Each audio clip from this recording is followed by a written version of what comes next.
നിങ്ങളുടെ favourite shows ഇനി ഒരിക്കലും മിസ്സാവില്ല. ഇപ്പോൾ C5 കാണും നിങ്ങളുടെ ഫേവറേറ്റ് ഷോസ് തികച്ചും സൗജന്യമായി. ഐശ്വര്യ പേടിച്ച് സ്വന്തം മകളിലേക്കുള്ള ദൂരം ഇനിയും കൂട്ടണോ? ശ്യാമ ഉറച്ചൊരു നിലപാടെടുത്തേ പറ്റൂ. ഐശ്വര്യ ശ്യാമയ്ക്ക് ധിക്കരിക്കേണ്ടി വന്നാൽ ധിക്കരിക്കണം. എന്നിട്ട് നമുക്ക് സംശയം തോന്നിയ ഇടങ്ങളിൽ മോളെ അന്വേഷിച്ചിറങ്ങണം. പറയാൻ എളുപ്പമാണ് ചേച്ചി, പക്ഷെ അപകടം ചെറുതാണ്.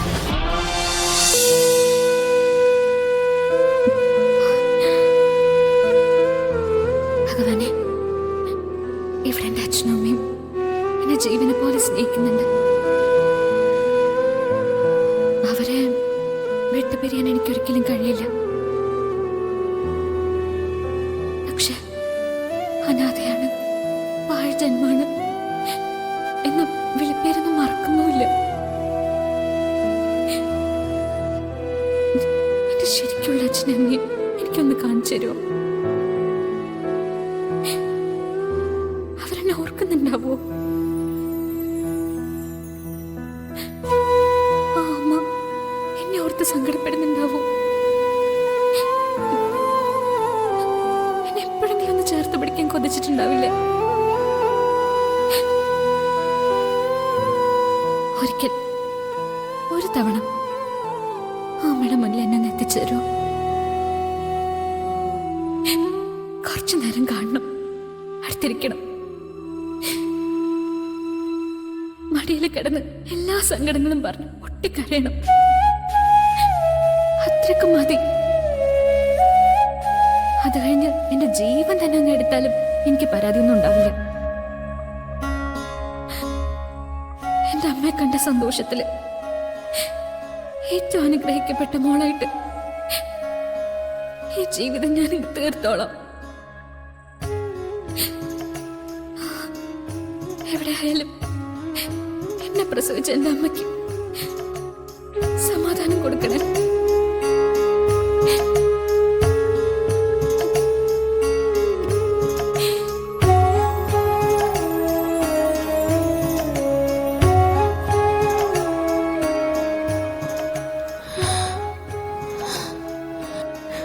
എന്റെ കുഞ്ഞ് എന്റെ അടുത്ത് വരുന്നത് മാത്രം എന്റെ ജീവിതത്തിലെ ഒരേ ഒരു സമാധാനം. ഒരു ജന്മത്തിന്റെ കടമുണ്ട്, അതവളെ സ്നേഹിച്ച് സ്നേഹിച്ച് എനിക്ക് വീട്ടാൻ പറ്റുള്ളൂ.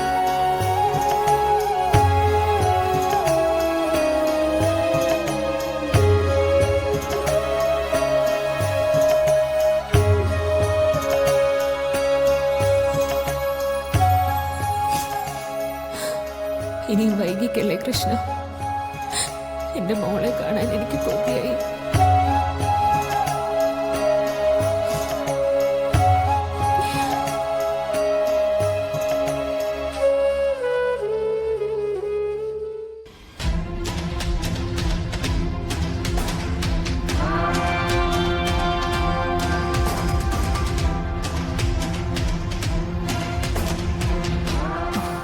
ശ്യാമേ, ഐശ്വര്യക്ക് എന്തോ സംശയം കാര്യമായിട്ടുണ്ട്. ശ്യാമ മോളെ കണ്ടെത്തിയോന്ന് എന്നോട് കുത്തി കുത്തി ചോദിച്ചു. പക്ഷേ ഇല്ലെന്ന് ഞാൻ പറഞ്ഞു. ശ്യാമ, ഞാനൊരു കാര്യം പറയട്ടെ. ഐശ്വര്യ പേടിച്ച് സ്വന്തം മകളിലേക്കുള്ള ദൂരം ഇനിയും കൂട്ടണോ? ശ്യാമ ഉറച്ചൊരു നിലപാടെടുത്തേ പറ്റൂ. ഐശ്വര്യ ശ്യാമയ്ക്ക് ധിക്കരിക്കേണ്ടി വന്നാൽ ധിക്കരിക്കണം. എന്നിട്ട് നമുക്ക് സംശയം തോന്നിയ ഇടങ്ങളിൽ മോളെ അന്വേഷിച്ചിറങ്ങണം. പറയാൻ എളുപ്പമാണ് ചേച്ചി, പക്ഷെ അപകടം ചെറുതാണ്.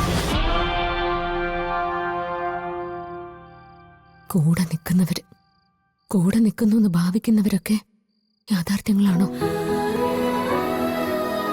എന്റെ കുഞ്ഞ് ജീവിച്ചിരിക്കുന്നു എന്നൊരറിവ് കിട്ടിയ അവരാ നിമിഷം അവളെ ഇല്ലാതാക്കില്ലേ?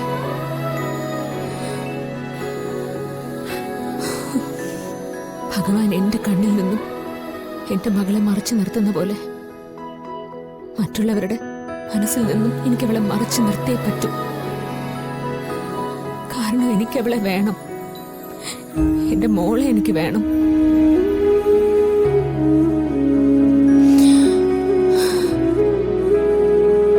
ഞാൻ ചെയ്ത പാപം എന്നെ ദഹിപ്പിച്ച് ഇല്ലാതാക്കട്ടെ. പക്ഷെ എനിക്ക് ഒരു കാര്യം ഉറപ്പുണ്ട്, അവസാന ശ്വാസത്തിന് മുന്നെങ്കിലും അവൾ എന്റെ മുമ്പിലെത്തും. അവളോട് മാപ്പ് പറഞ്ഞ് മനം നിറഞ്ഞ് മോളെ നിന്ന് വിളിച്ചിട്ടെ ഞാൻ മരിക്കും.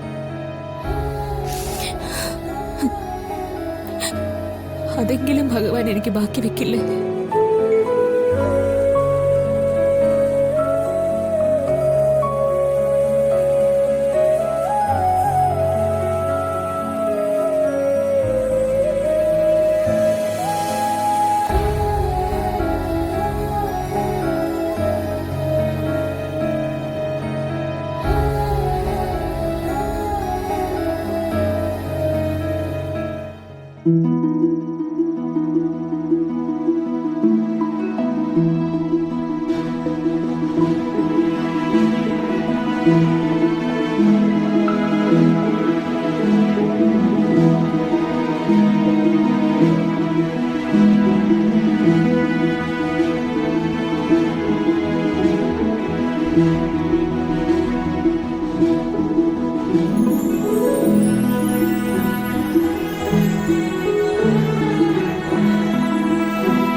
ഈശ്വര, എല്ലാം ഓക്കെ ആയല്ലോ. ബിജു, ബിജു,